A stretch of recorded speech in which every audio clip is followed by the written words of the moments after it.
जन्म साखी के 41st पार्ट में आप सभी का बहुत बहुत स्वागत है।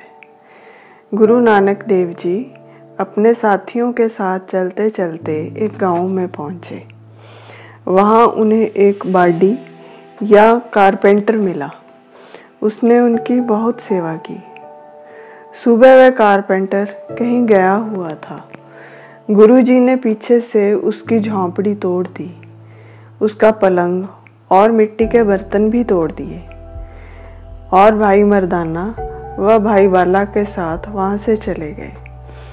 जब वह गांव के बाहर पहुंचे तो भाई मर्दाना ने कहा, गुरुजी, इसने तो हमारी बहुत सेवा की थी, हमें सोने के लिए जगह दी और आप चलते चलते उसका सारा घर तोड़ आए, ऐसा क्यों? गुरुजी ने उत्तर दिया, भाई, इसकी सेवा परवान हो गई है।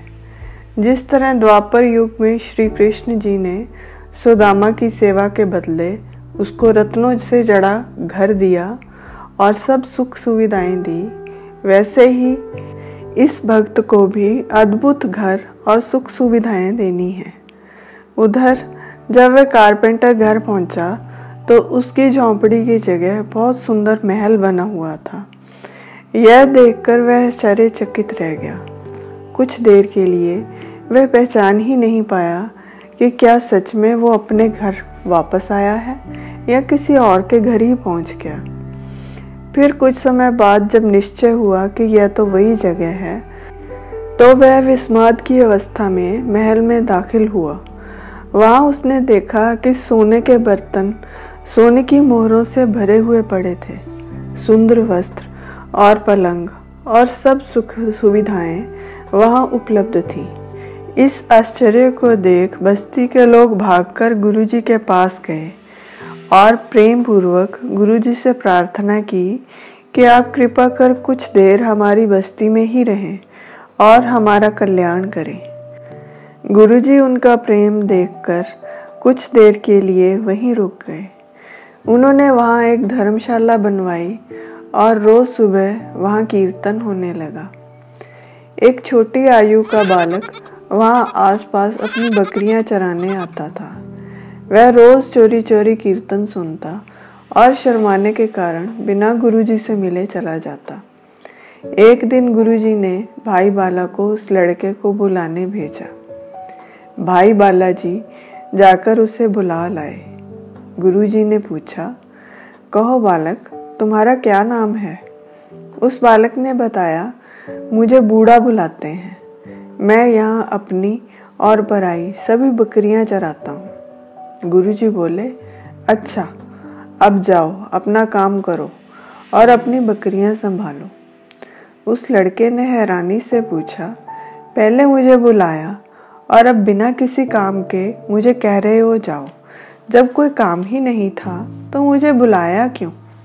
गुरुजी मुस्कुराए और बोले, तो इसमें क्या बुरा है, ऐसे ही बातचीत के लिए बुला लिया। यह सुन बूढ़ा वहां से चला गया। उसके जाने के बाद भाई बाला ने गुरुजी से पूछा, आपने इस बालक को क्यों बुलाया था? गुरुजी बोले, यह बहुत मति वाला है, कुछ ही दिनों में यह पूर्ण संत हो जाएगा, कोई विकार इसे छू नहीं पाएगा, यह जीवन मुक्त की अवस्था पाएगा और अपने वचनों से औरों का भी उद्धार करेगा।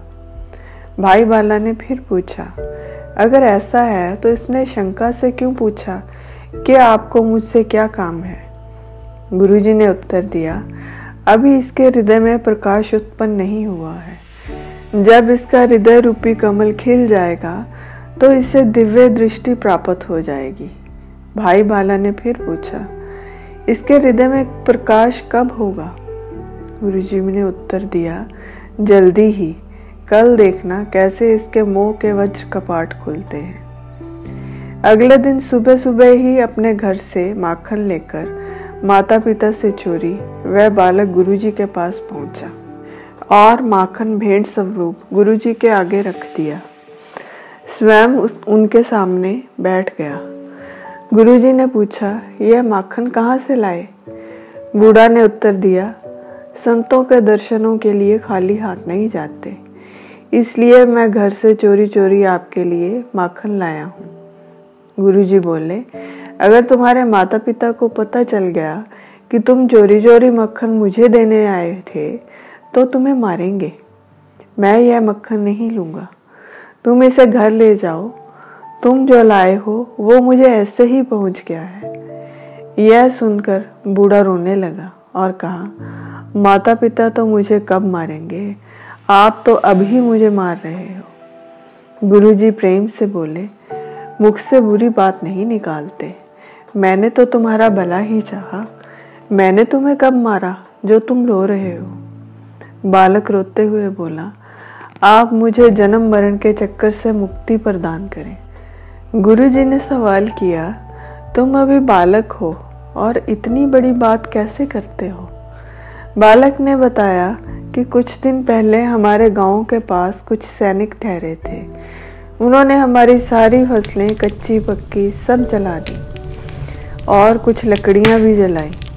जब लकड़ियां जल रही थी तो मैंने देखा कि छोटी लकड़ियां पहले तेजी से जल रही हैं। तो मुझे विचार आया कि क्या पता काल इन छोटी लकड़ियों की तरह पहले किसे ले जाए।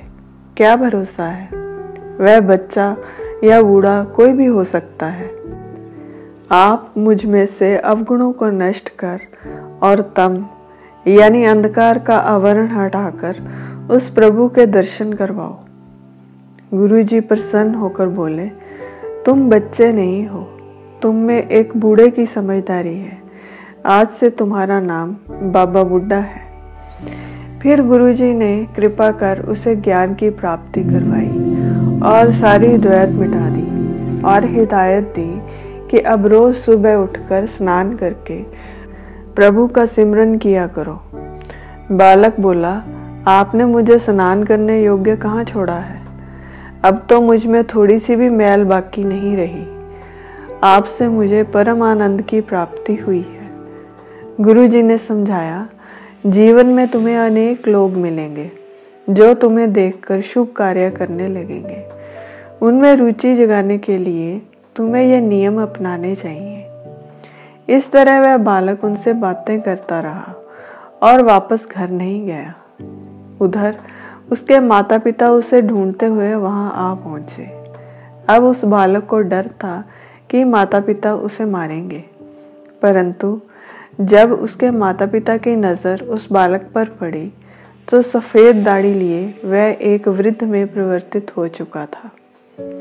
इस तरह वह बालक बूढ़ा से बाबा बुड्ढा जी बन गए।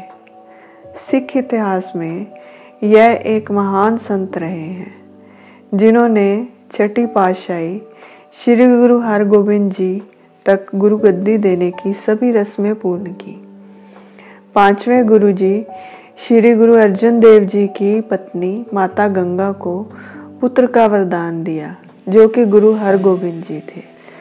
बाबा बुड्ढा जी को बचपन में ही मृत्यु का संशय था, परंतु गुरु नानक देव जी के वरदान के कारण उन्होंने 125 वर्ष की लंबी आयु पाई और संपूर्ण जीवन सेवा सिमरन में व्यतीत किया। आज बस यहीं पर विराम लगाते हैं, फिर मिलेंगे एक नई वीडियो के साथ। तब तक के लिए विदा। मेरे चैनल को लाइक, सब्सक्राइब, शेयर और कमेंट करना ना भूलें। अनजाने में हुई किसी भी भूल के लिए हृदय से क्षमा। और मेरी इस वीडियो को देखने के लिए आप सभी का बहुत बहुत धन्यवाद।